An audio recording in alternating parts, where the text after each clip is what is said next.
ओम शांति।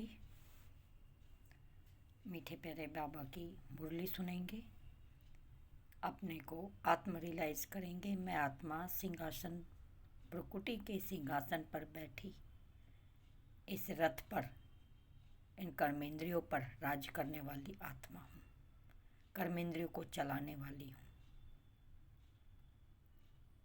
तो बाबा से कहेंगे, मैं बाबा का, बाबा मेरा, क्योंकि बाबा मेरा है, जन्म जन्मांतर का बाबा मेरा है। ये रिश्ता अविनाशी है, कभी न मिटने वाला। शरीर के रिश्ते नाते जन्म जन्मांतर बदलते रहते हैं, लेकिन मैं चैतन्य ज्योति स्वरूप आत्मा, सर्वशक्तिमान परम पिता की संतान हूँ और सदा रहूँगी। ओम शांति। और मेरे शिव बाबा मुझे पढ़ाने के लिए ब्रह्मा के तन में अवतरित हुए हैं, मुझे देवतुल्य बनाने के लिए मेरा श्रृंगार कर रहे हैं, दिव्य गुणों से सजा रहे हैं, श्रीमत पर चला रहे हैं। तो कल बाबा आए, बाबा ने सभी बच्चों को क्या कहा, आइए सुनते हैं।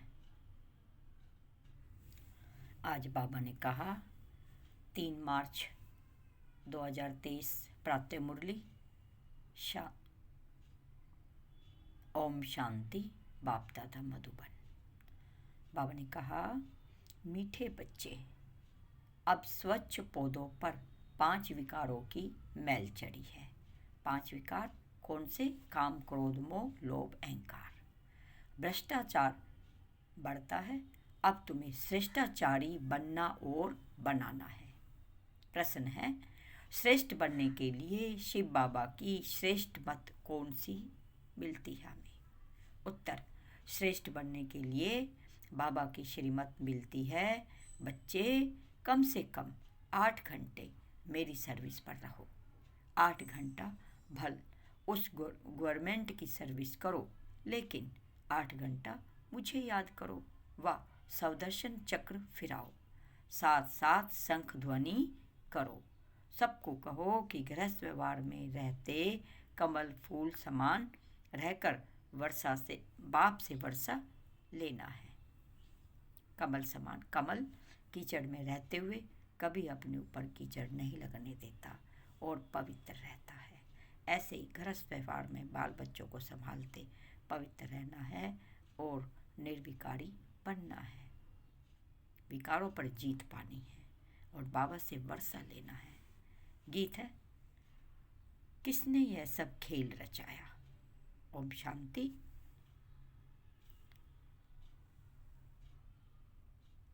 मीठे मीठे बच्चों ने गीत सुना। बच्चे पहले बहुत ही सत्युग के सुख भोगते थे, परंतु और बहुत मस्त थे, खुशियां ही खुशियां थी। सिर्फ भारत ही था और कोई खंड नहीं था, ना कोई खंड था, ना कोई धर्म था।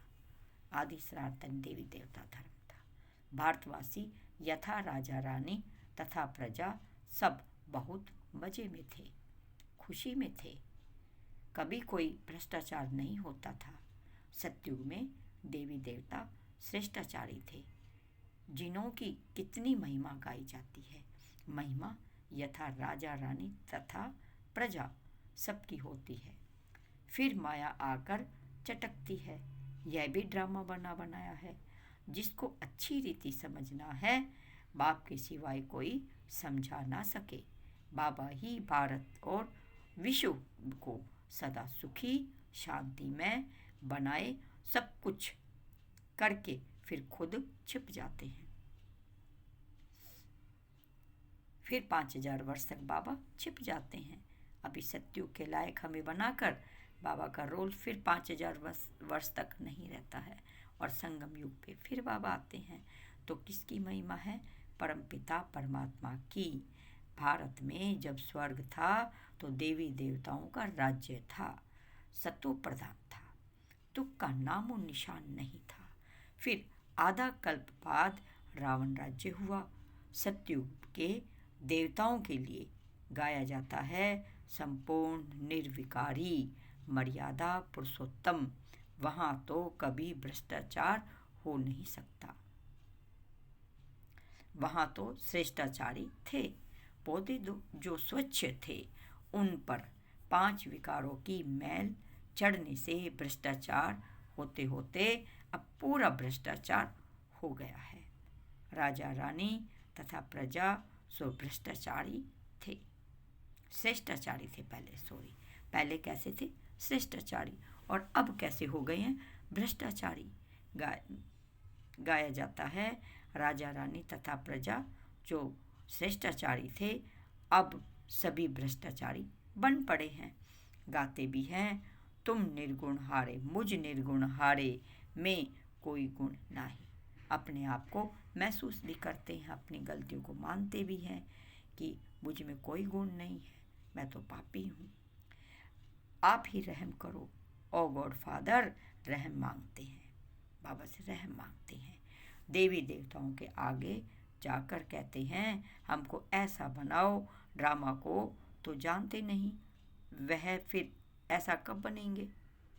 तो तुम श्रेष्ठाचारी थे, भ्रष्टाचारी का नाम नहीं था। इस समय सभी मनुष्य भ्रष्ट बन पड़े हैं, यथा राजा रानी तथा प्रजा। अब भ्रष्टाचारी से श्रेष्ठाचारी कैसे बन सकते हैं, यह कोई नहीं जानते हैं। यह है ही पतित दुनिया, भ्रष्टाचार होना ही है। अब बाप कहते हैं, जो कुछ समझो वह फिर औरों को समझाओ। बाप की महिमा गाते हैं, अपने आप सब कुछ करके अपने आप को छिपाया। निराकार भगवान को आना जरूर पड़ता है। शिव जयंती मनाते हैं। कैसे आते हैं? अभी तुम बच्चे जानते हो, शिव है पतित पावन। उनको आना ही तब है जब सारी सृष्टि पतित बन जाती है। उसको आकर पावन बनाना है। 2-4 को पावन नहीं बनाएंगे ना, कैसे बनाएंगे? 2-4 को पावन बनाने से तो काम ही नहीं चलेगा। यथा राजा रानी तथा प्रजा पावन थे, फिर अब यथा राजा रानी तथा पतित प्रजा पतित हो गए हैं। अभी तो राजा रानी है ही नहीं। जानते हैं, राजे लोग थे, अब उन्हों को राजाई है नहीं। ब्रिटिश गवर्नमेंट भी थी। साहूकार लोग जमींदार आदि धन देते थे। कोई ने भी 20-30 हजार दिया तो टाइटल मिल जाता था। बाबा अनुभवी है ना। शिव बाबा ने भी अनुभवी रथ लिया है। किसका? ब्रह्मा बाबा का। ऐसा वैसा रथ थोड़ी है, ऐसा वैसा रथ तो बाबा लेंगे ही नहीं। बड़े बड़े राजाएं होते हैं तो वह घोड़े बहुत फर्स्ट क्लास रखते हैं। जानवरों में भी कोई कोई बहुत अच्छे होते हैं, जैसे ऊँट कोई बहुत अच्छे होते हैं। बैठो तो ऐसे एरोप्लेन चलता है। कोई तो ऐसा होता है कि बहुत डंडे लगाने पड़ते हैं। तो बरोबर यह भारत 5000 वर्ष पहले स्वर्ग था। यह तो मशहूर है ना। क्रिश्चियन लोग भी कहते हैं क्राइस्ट से 3000 वर्ष पहले स्वर्ग था। तो बरोबर कल्प 5000 वर्ष हो गए होंगे। खुद ही कल्प की आयु बतलाते हैं। फिर सत्युग को लाखों वर्ष कहते हैं। ऐसी ऐसी पॉइंट्स बाबा समझाते हैं जो धारण कर दूसरों को समझानी है, परंतु समझते ही नहीं हैं। अभी तुम बच्चे जानते हो, बरोबर हम श्रेष्ठाचारी थे। यथा राजा रानी तथा प्रजा श्रेष्ठ थे। शेर बकरी इकट्ठे जल पीते थे। वहाँ कंस, राजसंधि, हिरण्यकश्यप आदि कुछ भी नहीं थे। हिरण्यकश्यप आदि तो सतयुग में और श्री कृष्ण को फिर द्वापर में ले गए। रावण को त्रेता में ले जाते हैं। अब असुरों को अलग अलग नाम दे देते हैं। कुंभकर्ण आदि भी सब असुरों के नाम है। अभी है आसुरी संप्रदाय, अर्थात आसुरी मत पर चलने वाले। अभी बाप आकर के श्रीमत देते हैं, जिससे तुम ब्राह्मण से देवता बनते हो। परमपिता परमात्मा ब्रह्मा के मुख कमल से ब्राह्मण, देवता और क्षत्रिय धर्म की स्थापना करते हैं। दूसरा कोई धर्म वहाँ होता नहीं। सतयुग त्रेता में तो दूसरा कोई धर्म स्थापन ही नहीं हुआ। दोनों युग की एज एक जैसी 1250 वर्ष है। सतयुग में देवी राज्य, त्रेता में क्षत्रिय राज्य। सूर्यवंशी और चंद्रवंशी, यह सूर्यवंशी और चंद्रवंशी राजधानी किसने स्थापन की?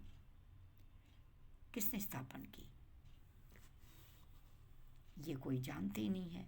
क्या ऐसे कहेंगे कि चंद्रवंशी राजधानी राम की स्थापन की, सूर्यवंशी राजधानी लक्ष्मी नारायण ने स्थापन की? नहीं, दोनों ही स्थापना करने वाले परमपिता परमात्मा है, शिव है। परमपिता परमात्मा शिव है। स्वर्ग का रचिता है बाप। सतयुग त्रेता की राजाई रची गई है। गाया भी जाता है, परमपिता परमात्मा ने ब्रह्मा के मुख से ब्राह्मण, देवता और क्षत्रिय धर्म रचा। बाप कहते हैं, यह तो तुमको ज्ञान सुनाता हूँ, यह जो मैं तुमको ये ज्ञान सुना रहा हूँ, यह फिर प्राय लोप हो जाएगा। इस्लामी, बोधि आदि जो धर्म स्थापन करके गए हैं, उनका नाम, रूप, देश, काल आदि तो नहीं भूलेंगे। उनको तो सब जानते हैं ना। यह देवता धर्म में कैसे स्थापन करता हूँ? बाबा कह रहे हैं, यह ज्ञान सब भूल जाएंगे। द्वापर में फिर कितने धर्म स्थापन हो जाते हैं। बाबा ने कहा, एक ही इस्लामी बोधि धर्म से यह सैकड़ों हो गए। आपस में कितना लड़ते हैं। अभी तुम जानते हो बाबा कैसे सब कुछ करके आपको, अपने आप को छिपा लेता है। स्वर्ग में जो देवी देवता थे, उनको फिर माया आकर चटकी पूरे बेगुन बन गए। माया आके चटक जाती है और सारे अपने दिव्य गुण भूल जाते हैं और विकारों में आ जाते हैं। तुम निर्गुण हारे में कोई, फिर क्या कहते हैं कि मुझ निर्गुण हारे में कोई गुण नहीं है। तब तो गुणवान देवताओं की पूजा करते हो। बड़े बड़े राजाओं के पास अंदर महलों में मंदिर रहते हैं, पूजा करते हैं। ऐसा कोई राजा नहीं होता जिसके पास मंदिर न हो। पहले जितने भी राजाएं होते थे, सबके पास अपने महल में ही शानदार मंदिर हुआ करता था। अब बच्चे जानते हैं, शिव बाबा की श्रीमत पर चलना है, कदम कदम पर श्रीमत लेनी है, तभी 100 देवी देवता बनेंगे। परंतु श्रीमत भी चलते नहीं, श्रीमत पर चलते नहीं है। कोई आधा चलता है श्रीमत पे, कोई बिल्कुल नहीं चलते हैं, बहुत धीरे चलते हैं। बाबा कहते हैं, कोई भी बात में कुछ मूंझो तो चिट्ठी लिखकर पूछो, बाबा ये बात ऐसी। बाबा से पूछना है चिट्ठी लिखकर। बाप को याद करो। माया ऐसी है जो स्वर्ग स्थापन करने वाले परमपिता परमात्मा को याद करने नहीं देती है। परमपिता परमात्मा, बाबा जानते हैं तूफान बहुत आएंगे, परंतु चिट्ठी लिखकर पूछना चाहिए, इस हाल में क्या करें? बच्चे की शादी है, इस हाल में क्या करें? कोई मरा, क्या करें? मत लेनी चाहिए। श्रेष्ठ बनना है तो श्रीमत पर चलना ही है। श्री कृष्ण की मत तो हो ना सके। श्री कृष्ण पतित दुनिया में कैसे आ सकता है? श्री कृष्ण की आत्मा खुद अंतिम जन्म में राजयोग सीख रही है। बाबा इस जन्म की बात कर रहे हैं। कौन सीख रहा है राजयोग? ब्रह्मा बाबा। ब्रह्मा बाबा के मुख के द्वारा ही ये ज्ञान सिखाया जाता है। बाबा हमें सिखला रहे हैं। सिर्फ श्री कृष्ण की आत्मा है क्या? जो भी देवी देवता घराने वाले हैं, वह ब्राह्मण बने हैं। कदम कदम श्रीमत पर चलना है। बाप कहते हैं, जितना हो सके बाप को याद करते रहो। तुम्हारे पापों का बोझा बहुत है। भल कोई गवर्नमेंट सर्विस में है, 8 घंटे गवर्नमेंट की नौकरी करते हैं, बाकी जो समय मिलता है उसमें याद करो। कम से कम 8 घंटा तुम मेरी सर्विस करो, बाप को याद करो, सवदर्शन चक्र घुमाओ, शंख ध्वनि करो। कौन सी? सबको कहो गृहस्थ व्यवहार में रहते कमल फूल समान रहकर बाप से वर्षा लेना है। बाप स्वर्ग रचते हैं तो स्वर्ग का वर्षा मिलना चाहिए। भारत ही स्वर्ग का मालिक बनना है। अभी तो नर्क का मालिक है। नर्क में दुखी होते हैं, तब बाबा को याद करते हैं, परंतु जानते नहीं कि बाप क्या देगा। ये जानते नहीं भगवान देते क्या है। बाबा ने कहा है, बाबा को कहते हैं सर्वव्यापी, भीतर ठिक्कर में है। बाप कहते हैं तुमने कितनी भूल की है, परंतु यह भी ड्रामा में नूद है। अब उनसे बाहर निकलो, अब इन सभी बातों से बाहर निकलो। बाबा भगवान सर्वव्यापी नहीं है, ठिक्कर भीतर में नहीं है। यह भक्ति आदि करते करते तुम तंग हो गए हो। देखो बाबा को कितनी दया आ रही है भक्तों पर। बाबा कहते बच्चे तुम भक्ति कर कर के तंग हो गए हो, थक गए हो। अभी भक्ति भी व्यभिचारी हो गई है। मौत आकर सामने खड़ा है। श्रीमत पर चलना चाहिए। परंतु बच्चे ऐसे बाप को भूल जाते हैं। माया रावण का राज्य कैसे चलता है यह भी कोई जानते नहीं। रावण का बुत जलाते हैं, यह पीछे रिवाज निकला। रावण को जलाते हैं, परंतु हर वर्ष रावण बड़ा होता जाता है। आगे 10 फुट का बनाते थे, फिर 15 फुट का बनाया, फिर 50 फुट का बनाया, फिर एकदम छत जितना लंबा बनाते हैं। बुद्ध का भी बहुत बड़ा चित्र बनाते हैं। इतने बड़े मनुष्य तो होते ही नहीं। जास्ती मनुष्य 6 फुट के होंगे। लक्ष्मी नारायण भी इतने ही होंगे। ऐसे नहीं वहाँ आयु बड़ी होती है, बड़ी होगी तो बड़े बन जाते हैं। नहीं, मनुष्य ही है। जैसे अभी दिखाते हैं भिन्न भिन्न वैरायटी है। कोई काले, कोई कैसे। भारत में सुंदर भी थे, अभी श्याम बने हैं। सुंदर बनाने वाला है बाबा। वह है हसीन मुसाफिर, वह तुमसे बात कर रही है। देखो बाबा कितना प्यार, कितना बोल रहे हैं बाबा। हम बच्चों को याद दिला रहे हैं, बच्चे मैं तुम्हें सुंदर बनाने आया हूँ। तुम काले बन गए हो विकारों पे चढ़कर, काम विकार पर चढ़कर काले बन गए हो। और बाबा हमें पवित्र बनाकर सुंदर बनाते हैं। उनको भूलना नहीं चाहिए। इनको भल भूल भी जाओ साकार को। बाबा कहते हैं इनको भल भूल भी जाओ साकार को, ब्रह्मा बाबा को हमेशा समझो। बाबा हम सजनियों को खूबसूरत परी ज़्यादा बनाते हैं। कहते हैं ना, एक तालाब है जहाँ डुबकी लगाने से मनुष्य परी बन जाते हैं। अभी तुम समझते हो ज्ञान सागर द्वारा ज्ञान की परी बन जाते हैं। अभी तो नर्क की परी हो ना। अभी किसकी परी हो? नर्क की। भल कितना भी कोई फैशन करे, पाउडर आदि लगावे, फिर भी तो नर्क में तो है ही ना। कोई से पूछो यह स्वर्ग है व नर्क है, कहते हैं साहूकारों के लिए तो स्वर्ग है। स्वर्ग नर्क को भी नहीं जानते हैं। तो श्रीमत का ख्याल रखना चाहिए। श्रीमत को भी जानते नहीं हैं। जिसने इतना श्रेष्ठ बनाया उनका नाम रूप गुम कर दिया जाता है। गाते हैं तुम मात पिता हम बालक तेरे। अब मात पिता किसको कहा जाता है यह तुम जानते हो? हम बच्चे जानते हैं बाबा के। जरूर जिसके बाप प्रवेश कर रचना रचते हैं उनको माता कहेंगे। या तुम समझते हो हम प्रजापिता ब्रह्मा की मुख वंशावली हैं, शिव बाबा के पोत्रे पोत्रियां हैं, तो बाप के भी नाम है। बीच में बाप दलाल जरूर चाहिए। जो तुम पोत्रे पोत्रियां कहलाते दादे से वर्षा लो तो यह दलाल है ना। दलाल कौन? बीच में ब्रह्मा बाबा। इनसे वर्षा नहीं मिल सकता। इनको तो वर्षा शिव बाबा से ही लेना है। ब्रह्मा बाबा को भी शिव बाबा से लेना है और हम बच्चों को भी शिव बाबा से लेना है। तो शिव बाबा की मत पर चलना पड़े। तुम्हें ब्रह्मा के द्वारा शिव बाबा से वर्षा मिलता है, परंतु बाबा कहते हैं तुम इनको भी भूल जाओ। शिव बाबा से तुमको मत लेनी है। शिव जयंती मनाते हैं परंतु बिल्कुल जानते ही नहीं। स्वर्ग बनाने वाले बाप का यादगार नाम गुम कर दिया है। नरक बनाने वालों के यादगार रख दिए हैं। दिन प्रतिदिन भ्रष्टाचार होता जाता है।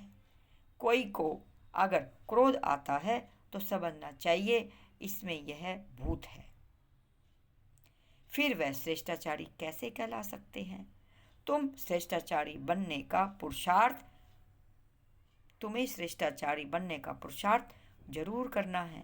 अच्छा, मीठे मीठे सिखी दे बच्चों प्रति माता बाप दादा का याद प्यार। गुड मॉर्निंग रूहानी बाप की रूहानी बच्चों को नमस्ते। बाबा को सामने लाएंगे। बाबा का हाथ हम बच्चों के सिर पर है। बाबा हमें याद प्यार दे रहे हैं, वरदानों से झोली भर रहे हैं। देखो निरहंकारी बाप कितना बड़ा भगवान है जो हम बच्चों को नमस्ते करते हैं, गुड मॉर्निंग करते हैं। तो बाबा को बलिहार जाना चाहिए। तो हम भी बाबा को नमस्ते करेंगे। हम रूहानी बच्चों की माता पिता बाप दादा को याद प्यार, गुड मॉर्निंग और नमस्ते नमस्ते। शुक्रिया बाबा, पदम पदम गुना बार शुक्रिया बाबा। धारणा के लिए मुख्य सार, ये हमारा होमवर्क है जो हमें जीवन में धारण करना है। नंबर 1, बाप की याद और ज्ञान सागर के ज्ञान से सुंदर ज्ञान परी बनना है। जितना ज्ञान अंदर में उतारेंगे, श्रीमत पर चलेंगे, सुंदर परी बनेंगे। कदम कदम पर शिव बाबा की मत जरूर लेनी है। नंबर 2, श्रेष्ठाचारी बनने के लिए अंदर में भूतों को निकाल देना है। कोई भी भ्रष्ट बनाने वाला काम नहीं करना है। तो अपने मन को चेक करना है, मेरे से कोई भ्रष्टाचार तो नहीं हो रहा है, कोई गलत काम तो नहीं हो रहा, कोई डिससर्विस तो नहीं हो रही है, मेरे जो मन की जो गति चल रही है ये श्रीमत के अनुसार है कि नहीं। वरदान, समस्याओं रूपी पहाड़ को उड़ती कला द्वारा सेकंड से पार करने वाले सहज पुरुषार्थी भाव। भावार्थ है, हिमालय पर्वत जितनी बड़ी समस्याओं को भी पार करने के लिए उड़ती कला की विधि को अपनाओ। सदा अपने सामने सर्व प्राप्तियों को इमर्ज करो और उड़ती कला में उड़ते रहो तो समस्या रूपी पहाड़ को सेकंड में पार कर लेंगे। सिर्फ वर्तमान और भविष्य प्रारब्ध के अनुभवी बनो। जैसे स्थूल नेत्रों द्वारा स्थूल वस्तु स्पष्ट दिखाई देती है, ऐसे बुद्धि के अनुभव के नेत्र द्वारा प्रारब्ध स्पष्ट दिखाई दे। हर कदम में पद्मों की कमाई जमा करते चलो। स्लोगन है, जो सबका आदर करते हैं वही आदर मूर्त बनते हैं। तो हमें सबका आदर करना है। सब हमारे परिवार के हैं, सब पवित्र आत्मा है, श्रेष्ठ आत्मा है, हमारे ही भाई बहन है सब। और उनको भ्रुकुटी में चमकते सितारे के रूप में देखो। ये भी आत्मा, मैं भी आत्मा। शांति हमारा स्वधर्म है। हमें इन 5 विकारों को दूर भगाना है। राजयोग का अभ्यास कर बाबा से कनेक्शन जोड़ इन सभी विकारों को भस्म करना है। चलते फिरते याद में रहना है। 8 घंटे की याद जरूर रखनी है। अपना चार्ट बाबा को देना है। बाबा से कदम कदम पर राय लेनी है और अपनी मत को श्रीमत से मैच करना है कि मेरी मत श्रीमत पर है नहीं, मन मत पर नहीं चलना है, श्रीमत पर चलना है। अच्छा, ओम शांति। शुक्रिया बाबा, शुक्रिया बाबा। 1 मिनट शिव बाबा को याद करेंगे। अपने विचारों को एकदम स्टॉप करेंगे। मैं आत्मा, इस देह से न्यारी जगमगाती संपूर्ण पवित्र आत्मा हूँ। मैं भी शिव बाबा की जैसी बिंदी हूँ। मेरे परमपिता सर्वशक्तिमान, मैं मास्टर सर्वशक्तिमान पवित्रता के सागर में समाई हुई हूँ। और सबको बाबा ने कहा मनसा सेवा जरूर करनी है, तो अपने आप को ग्लोब पर स्थित करेंगे। मुझ में बाबा की अनंत शक्तियाँ आ रही हैं, पवित्रता की, सुख शांति की, आनंद की, और मुझसे होती हुई ग्लोब पर जा रही है। विश्व के एक एक आत्माएं प्रसन्न हो रही है, सुख शांति आनंद की किरणें उनको मिल रही है। सबका भला हो, सब सुख पाए, सब बाबा की याद में रहे, सब श्रेष्ठाचारी बने, सबको बाबा का वर्षा मिले। ऐसे सबके लिए शुभकामना, शुभ भावना रखनी है।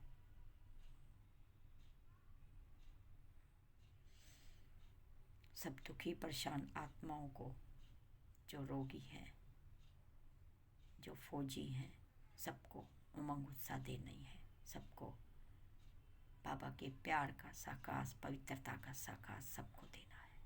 अच्छा, ओम शांति। शुक्रिया बाबा, शुक्रिया। चैनल को लाइक और सब्सक्राइब जरूर करें। बाबा के लिए कमेंट जरूर लिखें, मुरली को पूरा पढ़े और लाइक जरूर करें। ओम शांति, ओम शांति। सभी भाई बहनों को, दिव्य आत्माओं को, चैतन्य बाबा के ठाकुर बच्चों को ओम शांति। अपने मन की चेकिंग करते रहना है, मुरली के धारणाओं को, ज्ञान को मनन मंथन करना है और जीवन में उतारना है। स्वयं का परिवर्तन जरूर करना है, स्वदर्शन चक्र को फिराना है। ओम शांति।